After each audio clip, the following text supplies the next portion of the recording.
Hello, welcome once again to Urban X-Files. My name is Keith, and today is more spooky stories of persons' experiences with haunted houses. Today's haunted house is a flat. 7 years ago, my partner and I moved into a fairly modern housing association property, and when we moved in, we investigated the loft to assess the space for storage, as the flat itself was pretty small. We found lots of odd knickknacks in the loft and things that you wouldn't really expect to find in there, but we didn't think much of it. It was after disturbing the loft, or possibly during the decorating the lounge area, is when things began to happen. Items would go missing just out of eye's view within seconds of putting them down. The spare room was not liked by visitors, and we had complaints from my young niece and nephews that they heard scratching in the room.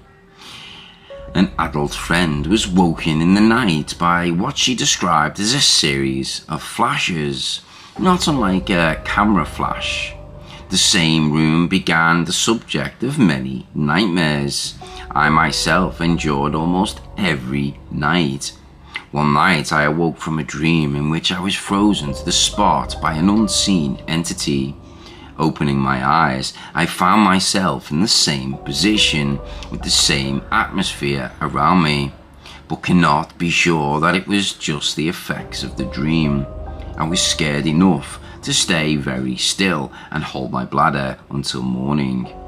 The spare room door did not like being closed. Initially, it had a thick plastic handle. However, this snapped in my hand, sending me flying into the bathroom. We had replaced it, but again, when attempting to shut the door, this came off in my hand. The screws are intact, and the holes in the door are unaffected. We avoided the room, and anything we kept in there remained boxed. In addition to these events, we heard banging noises around the flat as though something had fallen, but there was never anything there. While off work sick, I heard my partner enter the property, only they never entered the room. 2 hours later, they really returned. Our dog would constantly stand at the top of the stairs and bark at the wall. We found scratch marks on one of our board games. We had only played it once and it was put away immediately. These marks were similar to what we'd found drawn around the entire walls of the spare room. These marks were not made by a child height, but rather that of a teenager or adult. I hated that property. The feeling, the complaints from guests. We did not get on well with our neighbours either, and used their menacing of us as an excuse to transfer to another property. We did not think that saying the place was haunted would work well with the housing association. Just before my sister, who came to stay with us, awaiting of a move of her own, we did not tell her any of the events or the other guests' complaints. And she stayed in the room for the first few nights with no trouble. Then when my partner and I went out one evening, my sister offered to watch the dog for us. We returned from the pub to find my sister sitting on the edge of the sofa, clutching the dog. She told us that she heard knocking on the lounge door and the banging in the back kitchen shutters. She also laughed, telling us that the dog had levitated off the sofa, dropping to the floor. She refused to carry on sleeping in that spare room, and from then resided in the lounge with my partner and myself. As you may gather from the last part of the story that's been said, the room we refer to as the spare room should have been our bedroom. We resided in the property for 2 years and only ever slept in that bedroom once for 2 nights.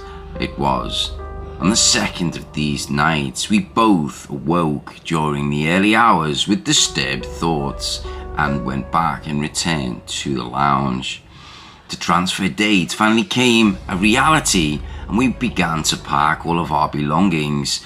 The paranormal activities had calmed down at this point, making it almost bearable to continue living there. However, on the last night before our move would commence, we had removed several boxes from that room and from the loft and packed stuff in them. With so much stuff about a small flat, these boxes were stacked just in the entrance of the lounge. My partner went into a deep sleep and the coldness began to enter the room. My sister and I tried to wake my partner, but it did not work. I knew immediately that the cold was coming either from the spare room or the boxes. Either way, I wanted the lounge door to be shut, so after coaxing one another, my sister and I moved the boxes quickly into the hall and hurried back to our beds.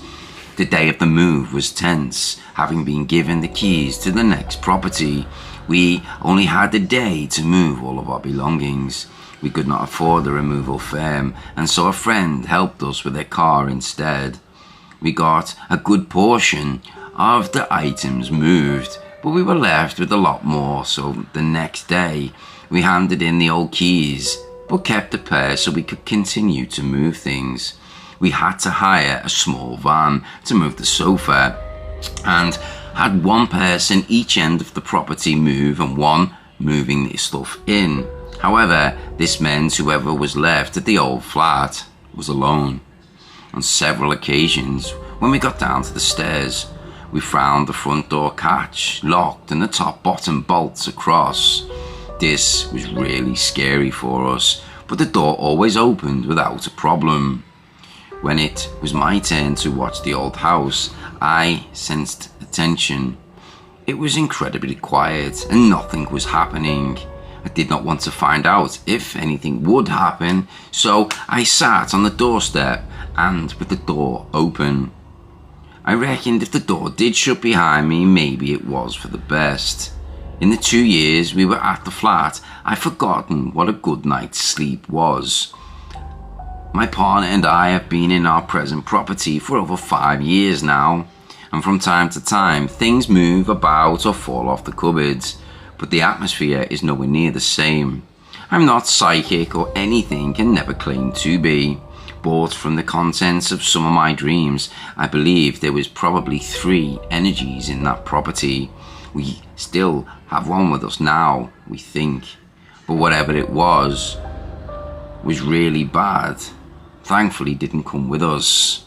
My partner and I don't argue no more, and we haven't had a single nightmare since moving into our new house. The one thing I do find strange is in the old flat, we had many things go missing and I'd never found them. Since we've been in this property, things still go missing, and we have also found things that don't belong to us.